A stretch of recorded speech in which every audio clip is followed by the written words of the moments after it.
You're listening to an Airwave Media Podcast.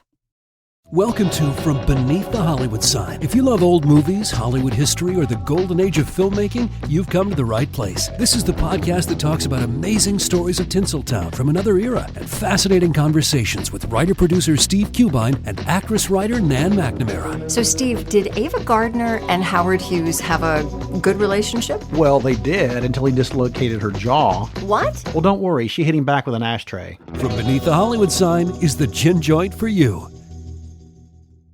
Little fellow, you must have given up the hope of living. On the contrary, I do not let the word death bother me. Same here, baby. Then what are you waiting for?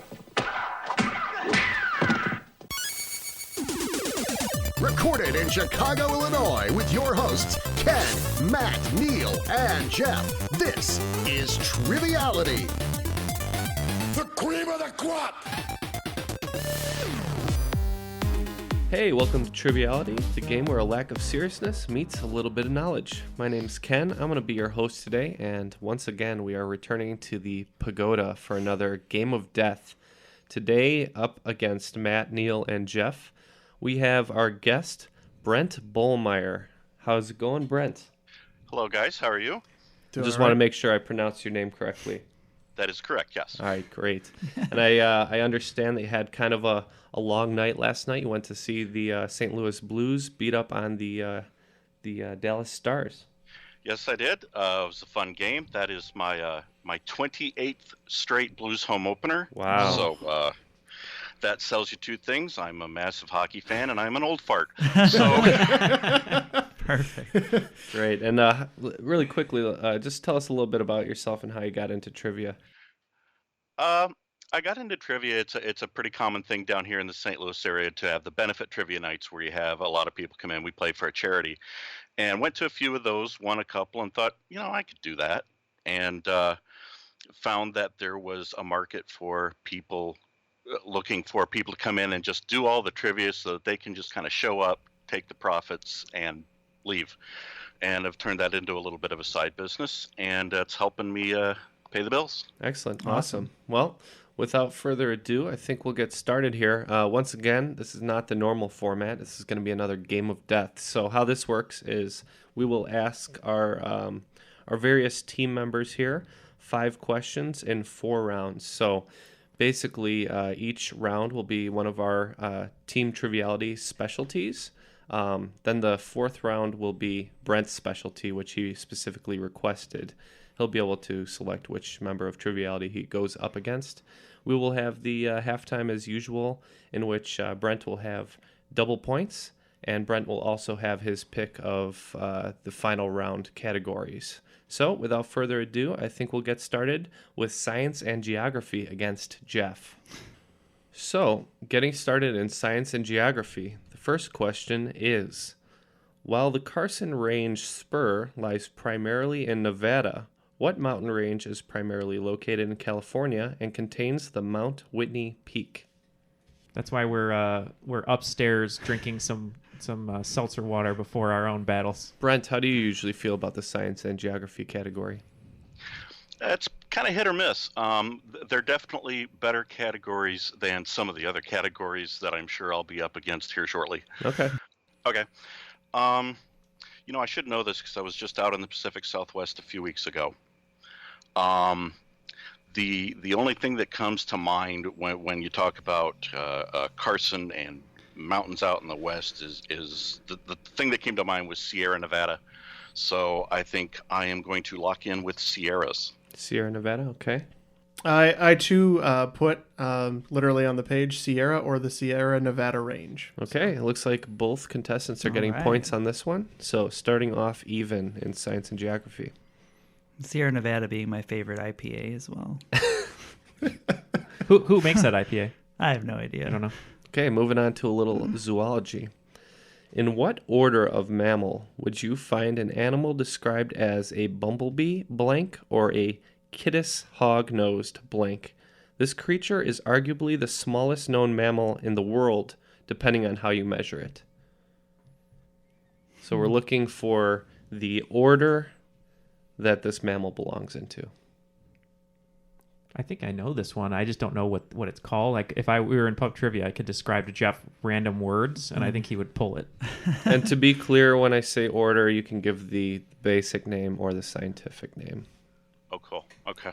So basically, you're filling in the blank. Kittis hog-nosed blank, bumblebee blank are both common names for this creature. All I can think of is bumblebee tuna. Okay.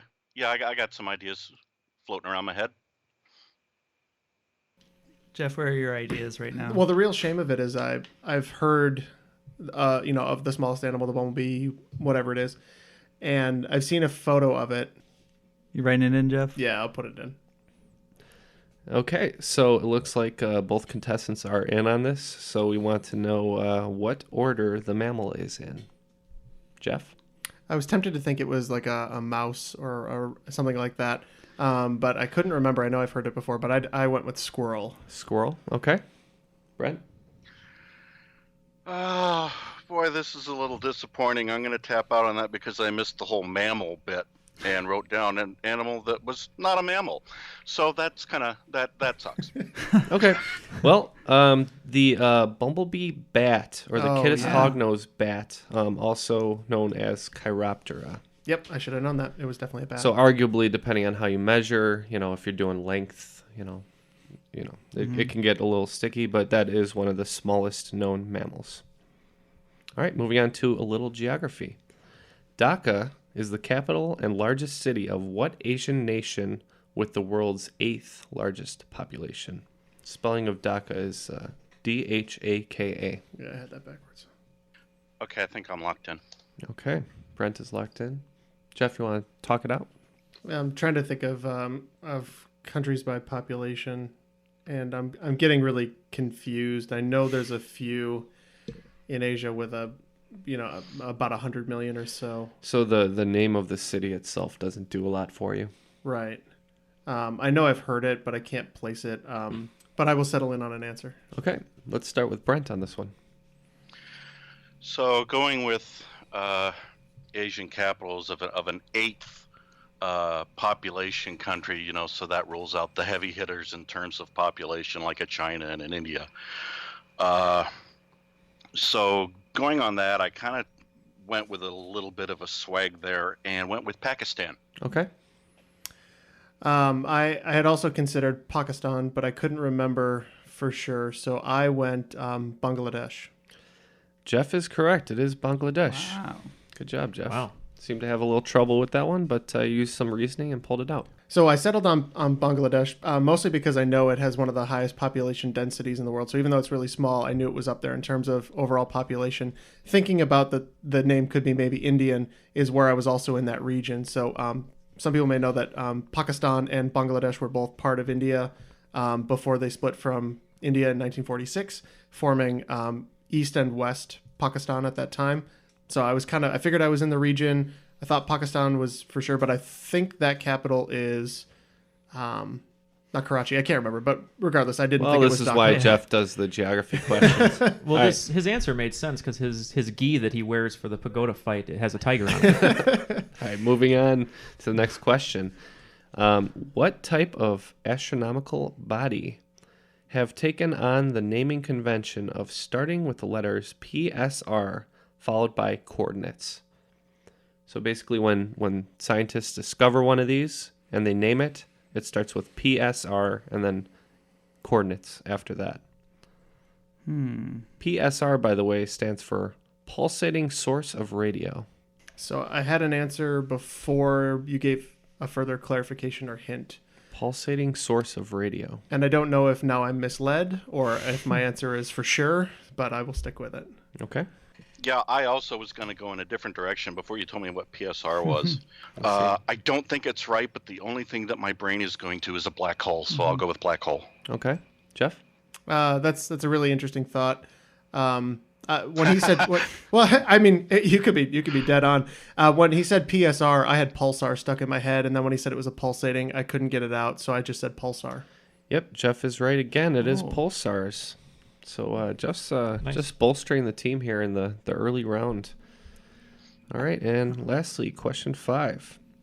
While he may or may not have been a fun guy at parties, Sir Alexander Fleming is better known for his work at discovering what in 1928? Now, you said you were an older gentleman, but you don't remember this discovery, right? 1928. It's a little... Come on, Matt. This is our guest here.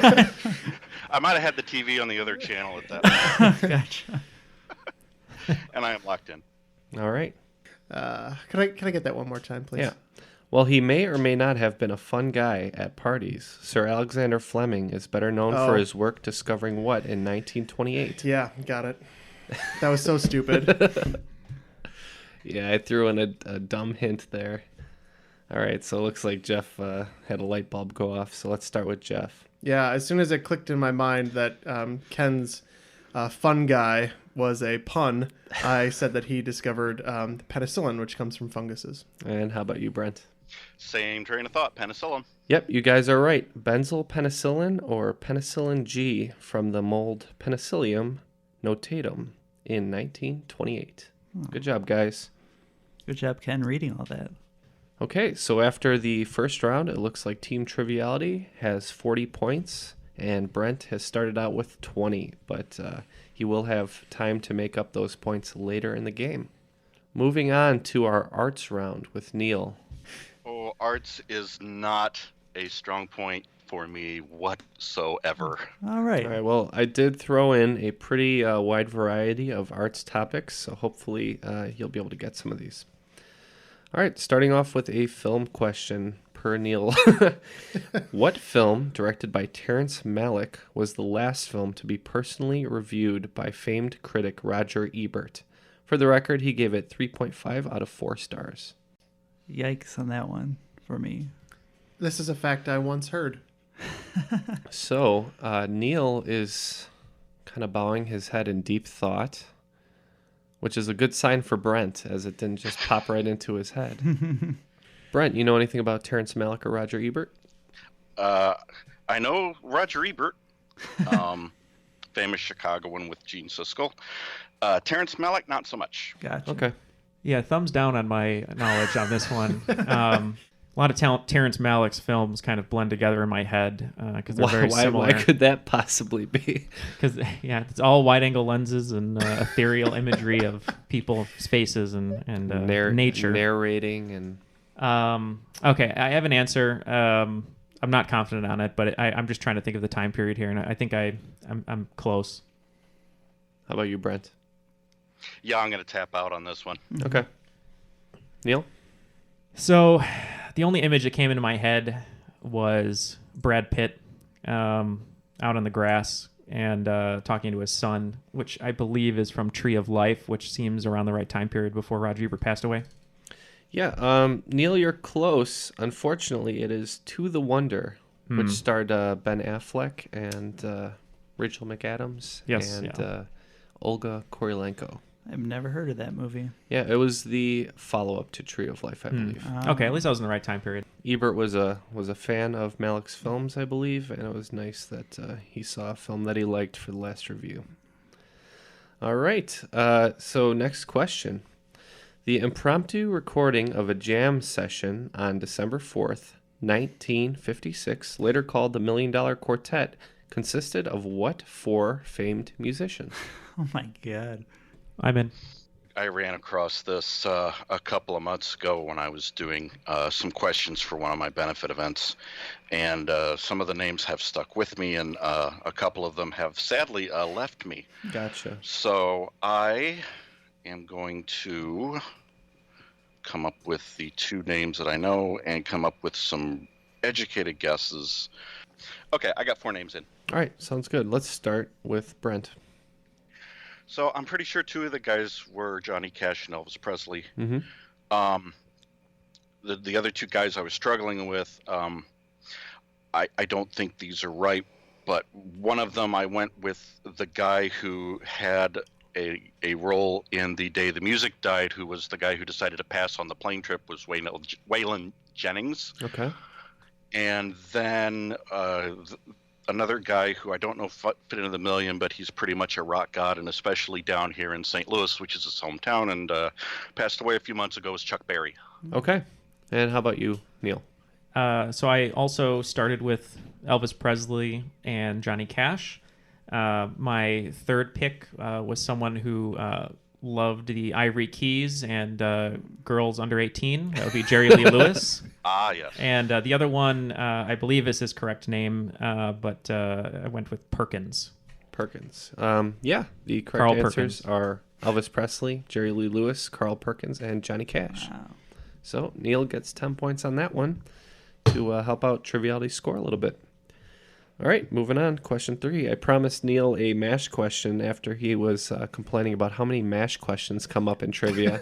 So here it is. What is the surprisingly dark name of the theme song of the TV show and film MASH? I'm locked in. All right. Oh, this is... Brent's got a line on this one. It has something... It's depressing. It has something to do with death. There is no pain...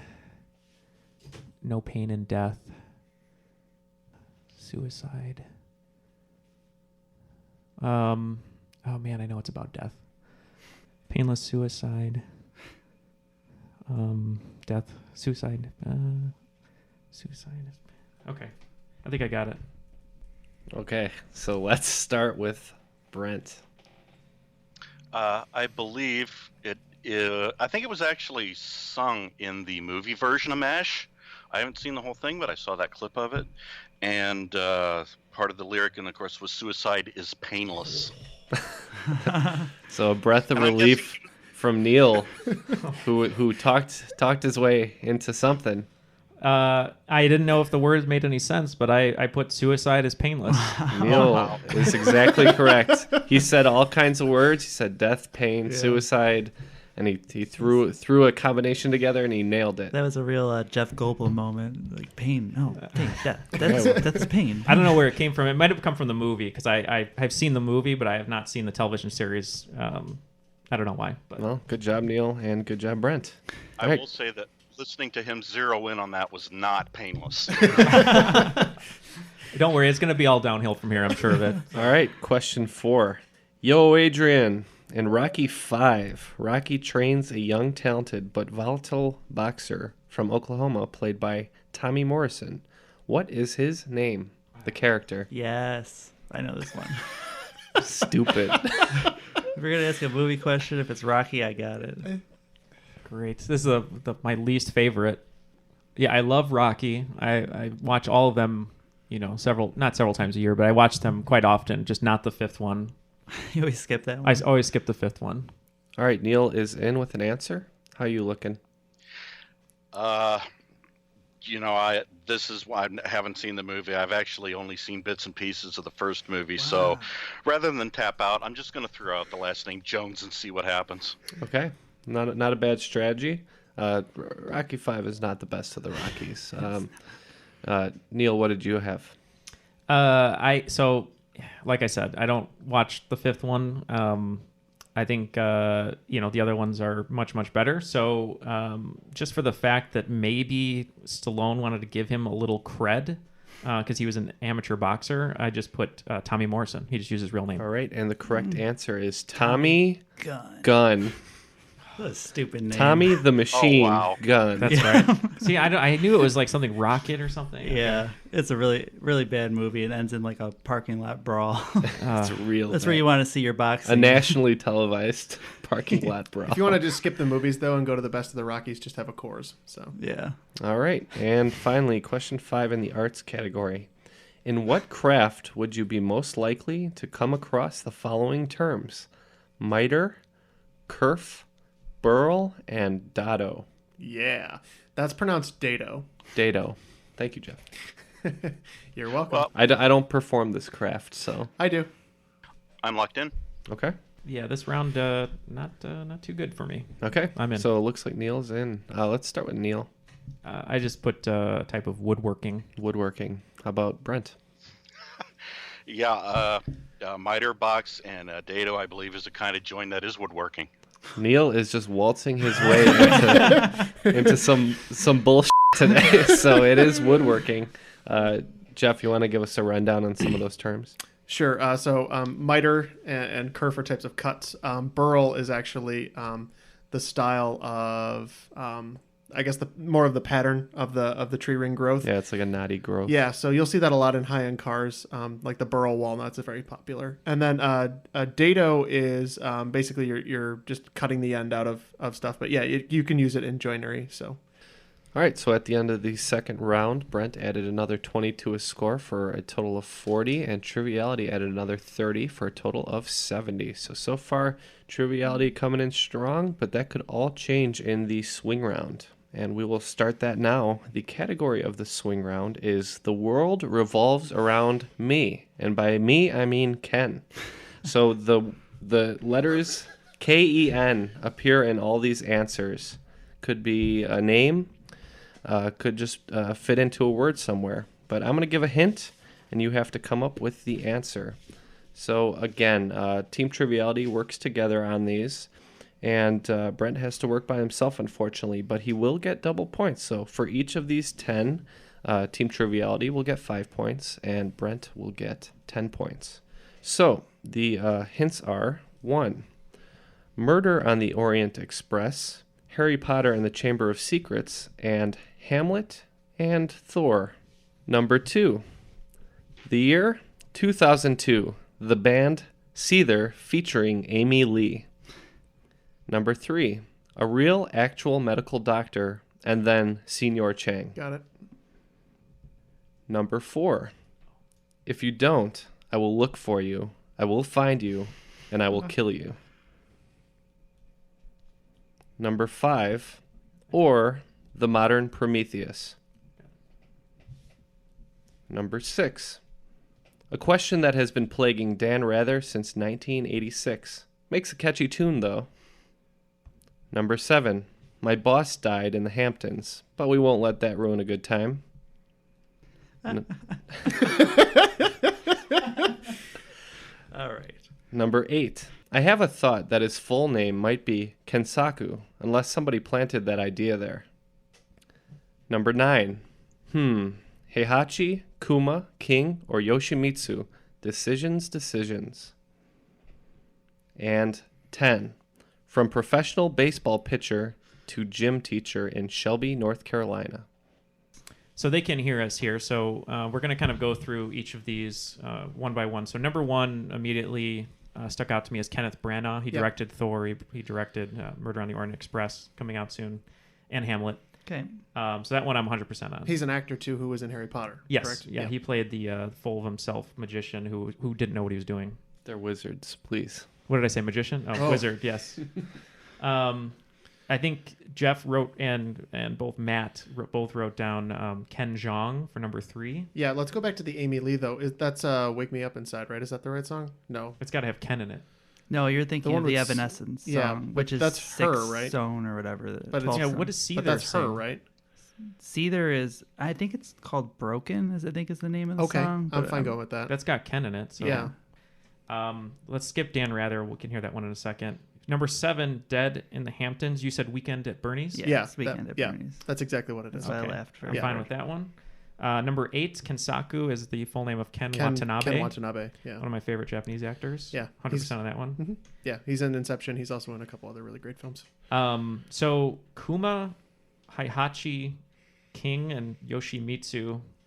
Yoshimitsu, man, that sounds so familiar. I mean, I was thinking like sushis, but I can't. Yeah, I had the same. I was in a food hibachi, but hibachi. No, and roll.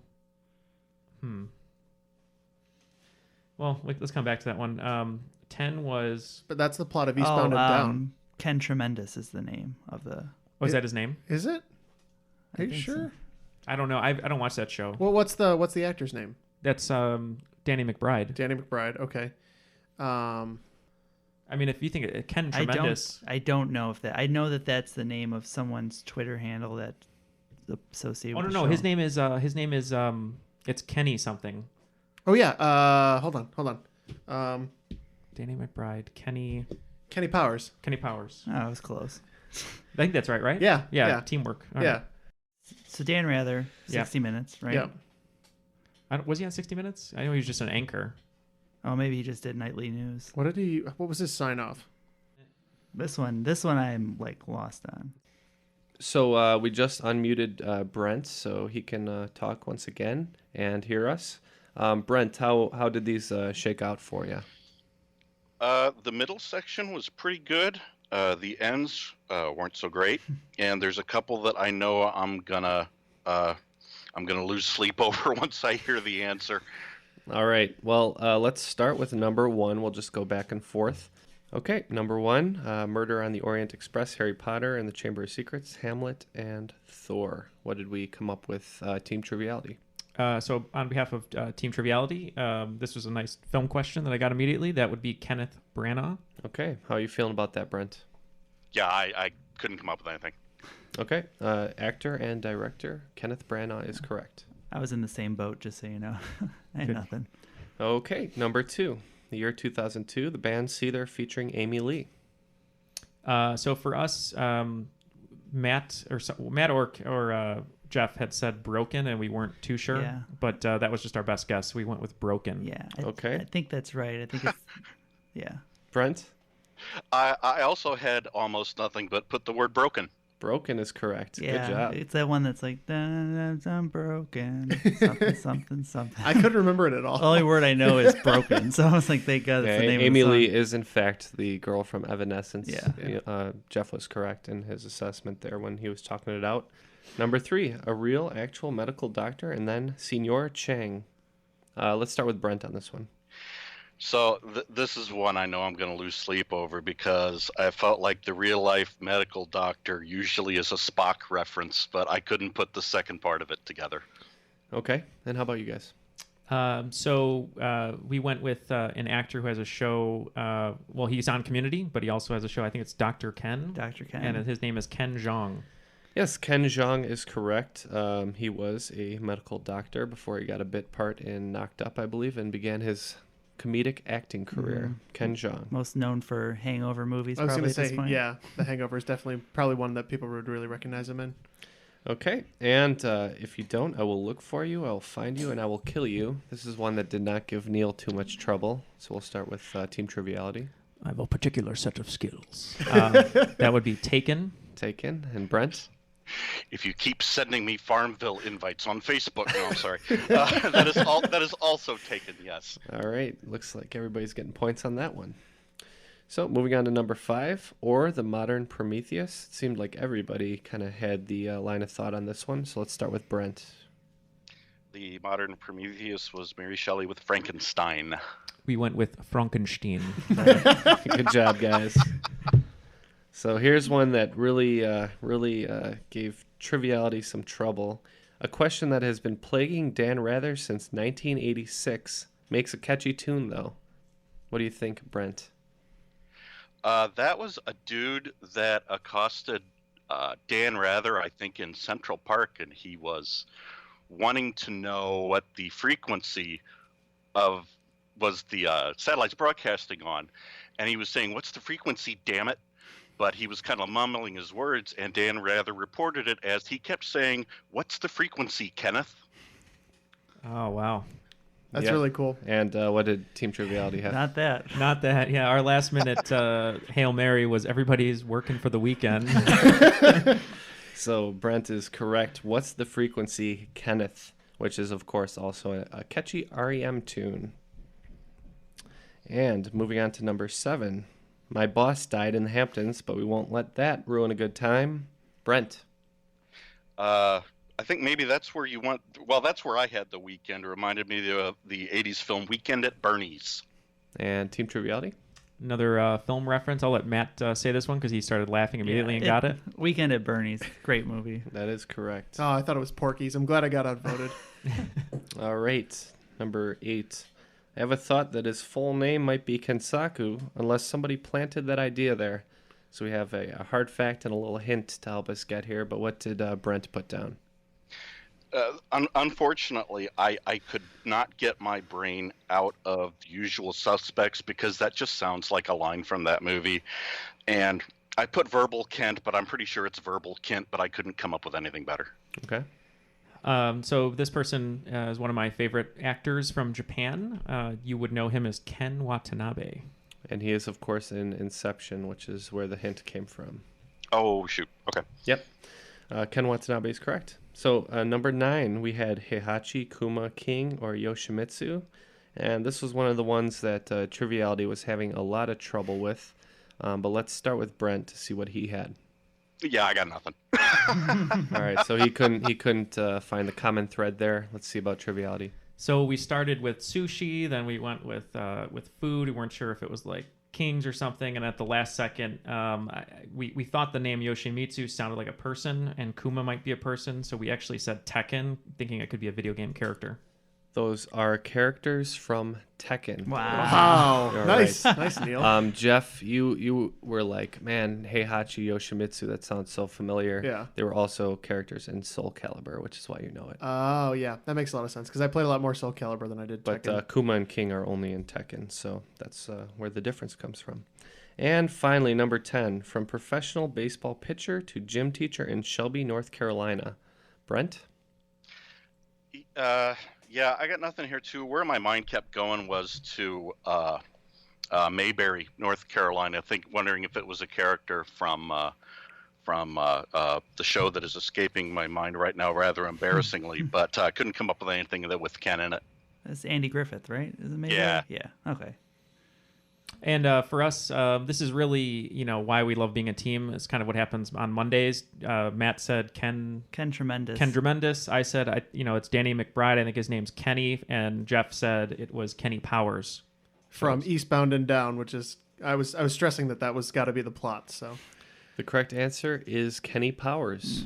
So another 5 points for Team Triviality. All right.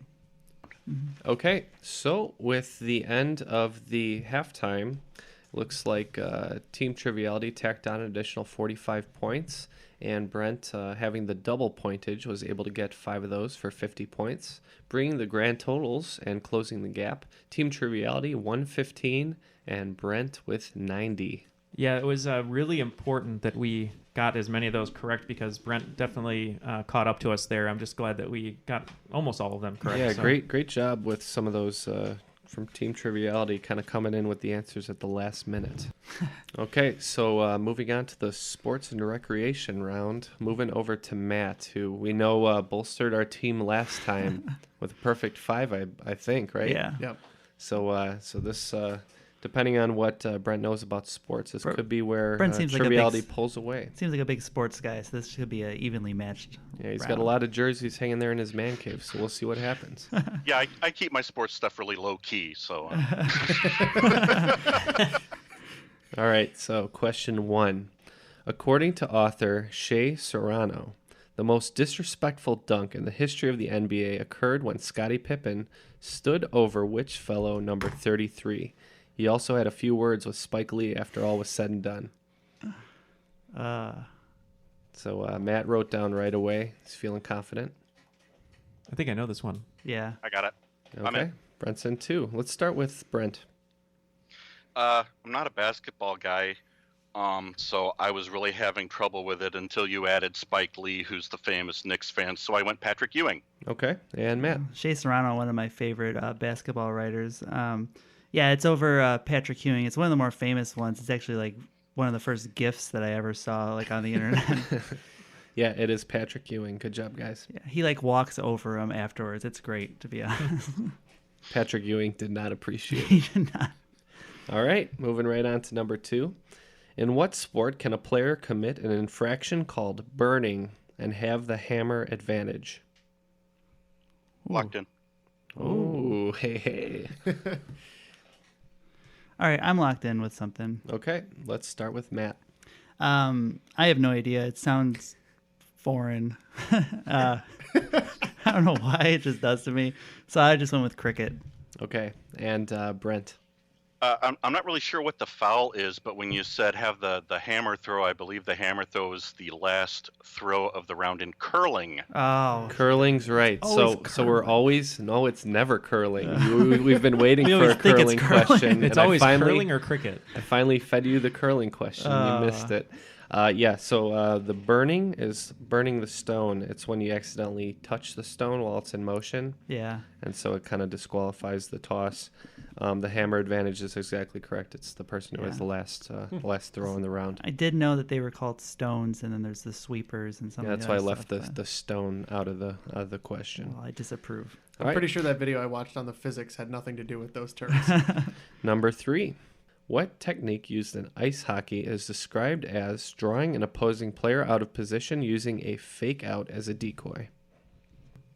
I think I got it. Okay. Yeah, I'm good. All right, Brent's a big hockey fan, so let's start with him. Yeah, again, I keep it low key. I know in a lot of different sports they have different names for it. So I think in hockey the term you're looking for is a deke. Okay. How about Matt? Yeah, my first instance of coming across this was in the Mighty Ducks when they did the famous triple deke, and I said deke. Deke is correct. Good job, guys. That's interesting. I didn't realize it was. Does it have a relationship to the word decoy? Is that where it comes from? It's short for decoy. I had no idea. No. All right, so we're cruising right along in the sports round. It's going pretty fast. This next question is a true or false. So, disc golf was invented in the early 1990s by college students after a bet was made about how many throws it would take to get a frisbee from their dormitory to a university fountain almost half a mile away. So I need to know if that's the real origin story of disc golf or if that's bullshit. I believe it's pronounced frolf. I live to frolf. I always wanted to try that. I've never done it. I got an answer, sure. Okay. Okay, I'm in. All right, so I just need to know true or false if that was the true story of disc golf or if I made that up. I'm going to say false because I think it was made earlier than 1990. Okay, and Brent? Yeah, I said true, but now that he said that, that sounds right. It is false in this case. Damn. It was actually invented in 1926 in Saskatchewan. I even got the reason right. So I just made up a really bro-y story Yeah. about how it was invented. My apologies to any... That also sounds like it could be the origin of... lacrosse. No, what's the other frisbee? Like football. Ultimate frisbee. Yeah, oh, I got this frisbee and it's ultimate. You got to throw it. Yeah. So my apologies to the frisbee golf fans out there. No offense. I just thought it would be an entertaining story to make up. All right, and finally, number 5. What former Oakland Raider also performed the role of Master Sergeant Kelly in John Woo's Broken Arrow? Oh. You enjoy John Woo's Broken Arrow? I love Broken Arrow. Oh, I know it's a bad really movie. bad. So bad. We rewatched it recently, and it was just painful. It was hard to sit through, man. It wasn't even entertaining bad. I can't believe this guy didn't have a better career after this movie because he was so good at it. All right. I'm sorry, what was that?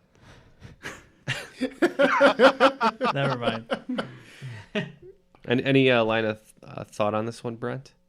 Yeah, I got some former Raiders running around in my head here. Because I don't know right off the top of my head, so I'm trying to decide whether it's like a top flight, Hall of Fame Raider or, like a lineman or something, a skilled player. Have you seen Broken Arrow? I have not. You're lucky. not in the case of this question, but just in life. All right, I'm locked in with an incorrect answer. All right, you can go ahead and start. Well, not knowing the movie, I just kind of went through famous Raiders, and I lost a lot of thunder in it when I heard a comment about Camp Grieve. His career went better. And this guy's career certainly had no complaints, but it's all I got, so I went with Marcus Allen. Okay. Yeah, Matt might have done a diversionary tactic on you there. But, Yeah. Did he deke me? The triple deke, actually. Yeah, I believe this is the father of current Bears lineman. What is his name? Kyle Long. Yeah, I put Howie Long. Howie Long is correct. Yeah. He did do a couple acting roles following Broken Arrow as well. But now he's a commentator more. He mostly did the those Fox Morning chuckle shows where they would with Terry Bradshaw where they would just laugh. Yeah, he's on Fox NFL Sunday. So Brent was able to get an extra 30 points there. Matt got 4 out of 5 for an extra 40. So it looks like we are at 155 for Team Triviality to 120 for Brent. So we're going into Brent's specialty round. He asked me to do a round all about the 80s. So this is We Love the 80s. Brent, you have your pick of Team Triviality. Who did you want to go against in the 80s category? We'll go with Matt. All right. Matt. Well, that's a bold choice, being that Matt is a little older. By like 1 year. Actually, it might be the same age as Neal. Yeah. Joke's on you. I was born in the 80s. But I mean, we were all born in the 80s. But, that is true. But it's a bold choice. Matt's kind of a pop culture guy, so we'll see what happens. If there's any Elf questions, you're in trouble. I was expecting a St. Louis blues category, and I was just praying that I did it's not gotta get be picked. It's got to be a little bit general, yeah. I didn't want to go quite that specific. If it was jerseys on my wall, we'd be in trouble. Yeah, I told the guys I was glad that it wasn't going to be as pointed as a St. Louis blues category, because all I would put for every question would be Tarashenko. All right. So, I would love this 80s category. I'm excited to hear these questions. So 80s. So we're gonna start with film question. Just name 3 of the Oscar winners for Best Picture in the 1980s. So I didn't know too much about your basic knowledge coming into this, Brent. But how does this sort of question suit you? I have a little bit of a story that I'll tell you that I'm racking my brain over. Okay. It looks like Neal's got 4 so far. How many are we looking for? Just 3. And remember, Neal's points don't count. Yeah, Neal's points don't count. We're looking for Matt's answers, but Neal's got 4 correct answers. I have so 2 far. written down. One might not be from the 80s, and one might not have won Best Picture. So I'm in a good spot. All great places to start. So far, Neal is all correct, though. Looks like Matt and Brent are in after some deliberation. Yep. Let's begin with Matt. All right. So I think the first one I said it was actually 1990, but I wasn't sure. I put Driving Miss Daisy. I also had Goodfellas, and then I'm pretty sure this is 90s also, but I put Shawshank Redemption. Okay, and Brent. So the first one I put down, I think it was very early 80s. I hope Chariots of Fire. Okay. And then the other one that I'm pretty sure was, again, I'm not 100% sure it was early 80s, but Annie Hall. Okay. And then the third one, I really was having coming up with the third one. And I don't know why this movie came to my mind, but Silkwood. Okay. Unfortunately, no points are going to be given out on this category. So you each had 1, it looks like. All right. Neal was writing down his answers independently. He came up with 5 and wrote the years next to them, and he was absolutely correct about all those. But the answers that were acceptable, going from 80 to 89, are Ordinary People, Chariots of Fire, Gandhi, Terms of Endearment, Amadeus, Out of Africa, Platoon, The Last Emperor, Rain Man, and Driving Miss Daisy. Oh, I was going to put Rain Man. I thought it was 90s. Well, good guesses, you guys. Just a little bit off, but I want to say Goodfellas was 90 or 91. Yeah. And Shawshank was what, 93? 94. Yeah. All right, moving on. Next question is going to be a lyrics question, and it's from 1985. I'm just going to read the lyrics, and I want you to name the song. So starting from the very top of the song, I wanted to be with you alone and talk about the weather, but traditions I can trace against the child in your face won't escape my attention. I'm locked in. Damn. Yeah. Okay. Okay. I don't know, but both I have an answer. answers are in. We will start with Matt. One of my favorite 80s songs, I just put Private Eye by Hall & Oates. Very good song, but not correct. Go for Brent. You know, in a weird way, he's kind of close. Because he picked a Hall & Oates song, and back in March, I believe, I went to see Hall & Oates in concert, and their opening act was Tears for Fears, who had a song called Head Over Heels. That is correct. Tears for Fears, classic Head Over Heels from Songs from the Big Chair. Very good album. And both were fantastic. All right, moving on to question 3. Appointed in 1981 by President Ronald Reagan and unanimously confirmed, what bright lady became the first woman to hold a Supreme Court seat? Locked in. I also have an answer. All right, so this seemed pretty easy for our contestants. Let's go with Matt first. Well, I hope that the bright was the clue, and I put Madeleine Albright. Okay. I'm not sure. The bright I was hoping was Bright as Day, as in Sandra Day That's O'Connor. way more likely. The correct answer is Sandra Day O'Connor. I would never have gotten there. Madeleine Albright was the first female Secretary of State under Clinton. Oh. All right, moving on to question 4. And I'd be remiss if I didn't put an arcade game question in the 80s category. So what arcade game launched in 1980 contained the following characters' nicknames presented here in the original Japanese? Akabe, Pinky, Asuke, and Gazuta. Locked in. Yeah, I'm locked in too. Okay. What did we have? Brent.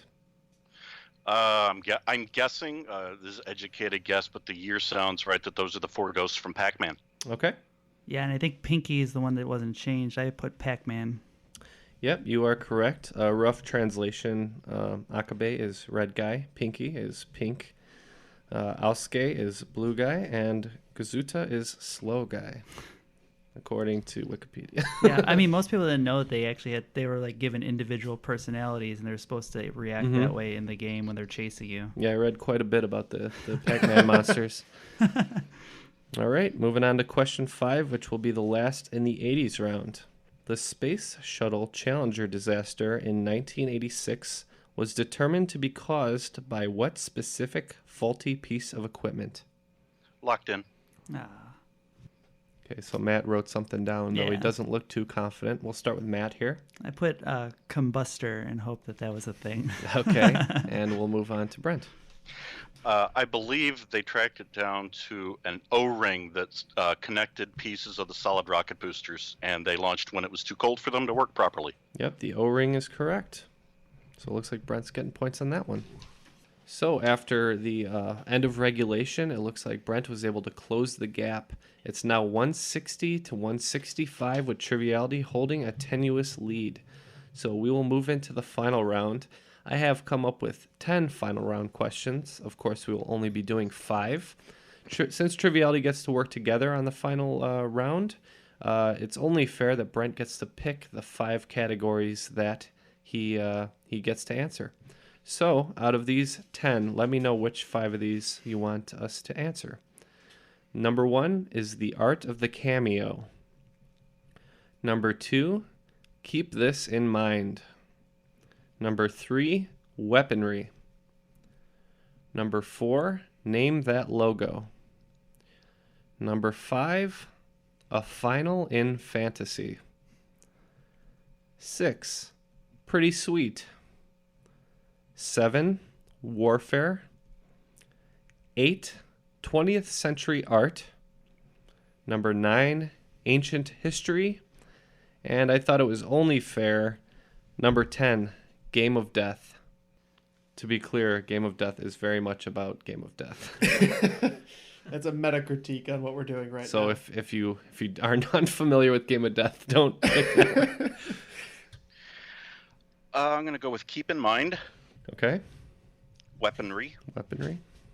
Logo. There was a category sweet. Pretty sweet. And Game of Death. So he's familiar. Okay, so now that those 5 categories have been selected, which are keep in mind, weaponry, name that logo, pretty sweet, and Game of Death, each team will have the opportunity to wager 0 to 30 points on each one of those questions, but not to exceed the points that they've earned. We can't hear him. Okay, after some discussion, all the wagers are in on both sides. So I will just begin by reading the questions. The first one that Brent selected was keep this in mind.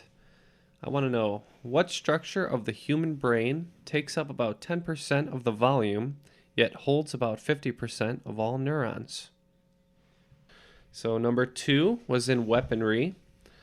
Possibly most well known for their use in the Vietnam War, but not exclusively, wood or bamboo that is sharpened and heated for use in traps are known as what? Moving on to question 3, name that logo.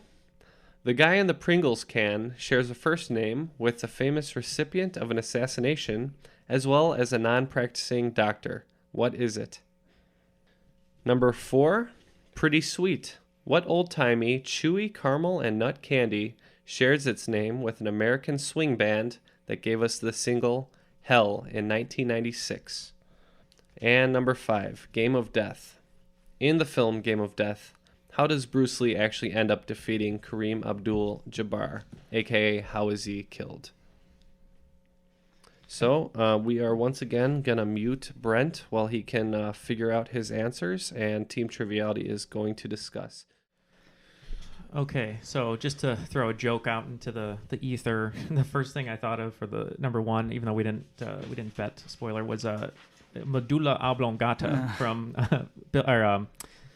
whatever you call it, Waterboy. But is it the cerebellum? Maybe Isn't that from Billy Madison? No, is it Waterboy? The smallest part and controls the most neurons, I would assume would be the hippocampus. Oh, hippocampus or pituitary gland, but that's what are you thinking? I wrote down amygdala, but I don't know. Oh. That could be right too. Good thing we went 0. Pituitary gland, I think, is really small. I think the hippocampus is the smallest part of the brain. It's the thing that hangs down, like the brainstem. Mm-hmm. Obviously, I don't know what it is though. To clarify for both teams, I want to know how Kareem Abdul-Jabbar is physically killed. So I can't say lack of blood to the brain.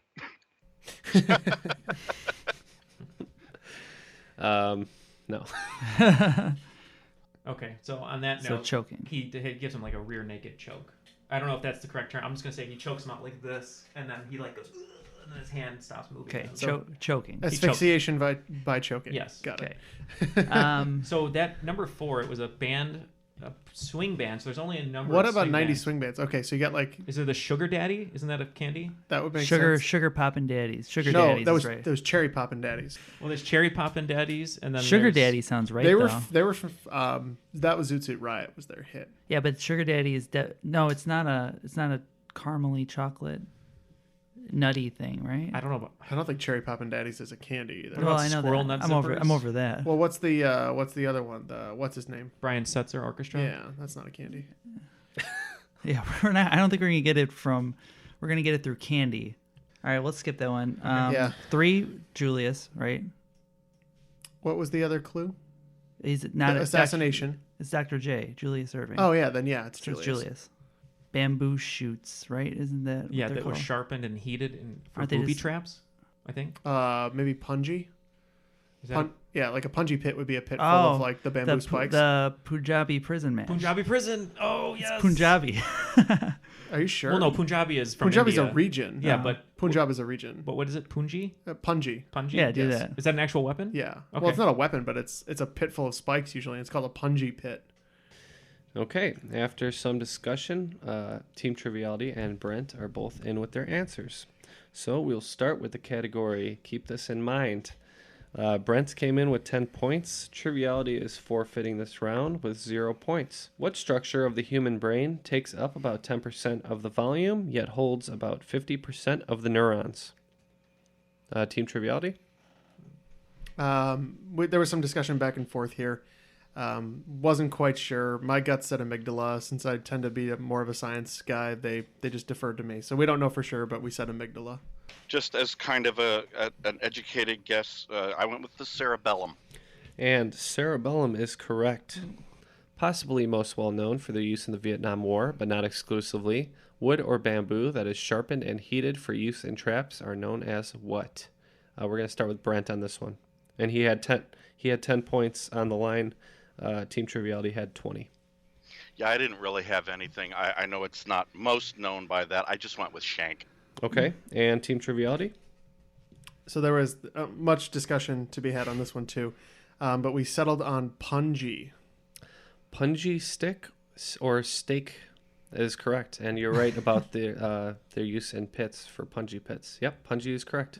Thank you, and a shout out to THPS2 on that one. Yeah, and to wrestling, because that's how we got there.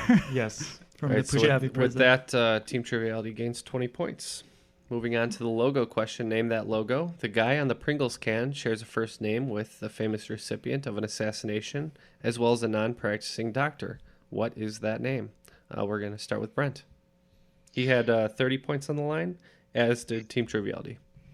There were a little too many recipients of assassinations to narrow it down, and for some reason, I focused on the non-practicing doctor, and I went with Philip. Okay. Because also it was alliteration with Pringles. All right, thinking of Dr. Phil. And Team Triviality had what? We were thinking of the non-practicing doctor, Dr. J. Julius Irving, Julius was the name. Okay, yeah, and the famous recipient of assassination was Julius Caesar. It is Julius Pringles is his full name. Ooh. So, unfortunately, Brent couldn't get that one, but Triviality gains in pointage. Thanks, Matt, on that. That's pulling that sports reference there. Right. To Brent's credit, I also thought it was Philip, but I couldn't think of a famous Philip assassination. So moving on to Pretty Sweet, which I know was hanging up Team Triviality a little bit. Brent had 20 points on the line here. Team Triviality had 10. So what old-timey chewy caramel and nut candy shares its name with an American swing band that gave us the single Hell in 1996? We're going to start with Brent here. The candy I came up with is Turtle. I know there was a previous band called the Turtles. Okay, and I know at one point the correct answer was said by Team Triviality, but what did you go with? So we argued a lot. We said that the only bands it could be would be Cherry Poppin' Daddies, Brian Setzer Orchestra, or Squirrel Nut Zippers, which I think it's Squirrel Nut Zippers because the song's in my head now. It's da da da da in hell da da da da da. But we were overruled. We couldn't figure it out, and we went with Charleston Chew. The correct answer is Squirrel Nut Zippers. And finally, we are going with the Game of Death category. Looks like Brent forfeited this round. Team Triviality went with 30 points, so we'll see what they know. How did Kareem Abdul-Jabbar ultimately meet his end? So I'll just lead you up here. Basically, Bruce Lee was fighting Kareem Abdul-Jabbar. In a similar style of fighting, he got kicked and threw his hands up against the window on accident. Light hit Kareem Abdul-Jabbar's eyes, and that's his sensitivity. So Bruce Lee got the jump on him, and the way he actually killed Kareem Abdul-Jabbar was with a chokehold, asphyxiating him to death over a couch or a chaise lounge. Okay, and a chaise. And Brent, did you have an answer on this one? Yeah, I just said that he was kicked over a cliff. Oh, that would be so cool. Better ending. The correct answer is that he was choked from behind, or perhaps had his neck snapped. But yeah, we will give credit to Triviality for that one. All right. All right, so after the final round, it looks like Brent netted a minus 50 points. Triviality netted a plus 70, so that brings the final points totals to 110 for Brent. And the Kareem of the crop today is Team Triviality with 235. Pretty respectable, gentlemen. You have forgotten that I, too, am not afraid of death. Yeah, Brent, what a game that was. We were so close the entire time. We were a little scared going into the wagering, not sure what to do. And we went a little harder in the paint than we probably should have, but I guess it panned out. It was either going to be good or bad, and you were just an awesome competitor. Thank you. Yeah, I enjoyed this. This was fun. I'm glad that I was counting pretty heavily on the category that I picked, and that worked out well for me. Yeah. So yeah, that was a fun time. All right. Is there anything you'd like to plug, Brent? Or the one thing I would like to plug is kind of a charity. NAMI is a big charity for me, the National Alliance for Mental Illness. Check out their page and see what people are going through. And I know there's a lot of things you can give money to right now with hurricanes and all sorts of awful things happening. But give their page a look and see if it means something to you. What's the website for that? I believe it's nami.org. Wonderful. Yeah, that's a great charity everyone should check out. nami.org. Yeah, we could definitely throw a link in the description too. Yeah, that'd be great. Yeah. Well, awesome, Brett. Thanks for coming by today. Thank you for having me. It was a good time. Thanks for making us sweat. Yeah. And it wasn't just the AC not being on. It was your talent in this game. All right, guys. Well, great game all around. As per usual, if you want to get in touch with us, check out our Facebook at facebook.com/trivialitypod. Our Twitter is trivialitypod. Also, we have our brand new website at trivialitypodcast.com. Our email, trivialitypodcast@gmail.com. You can do the question 5 submissions there. And once again, we might do a Game of Death score sheet on the Facebook for download, so you can play along with the Game of Death as well. Of course, other than spreading the word, the best way you can support the show is by rating, reviewing, and subscribing to Triviality on your favorite podcast app. Thanks once again to Brent, and for Jeff, Matt, Neal, I am Ken, and that was Triviality.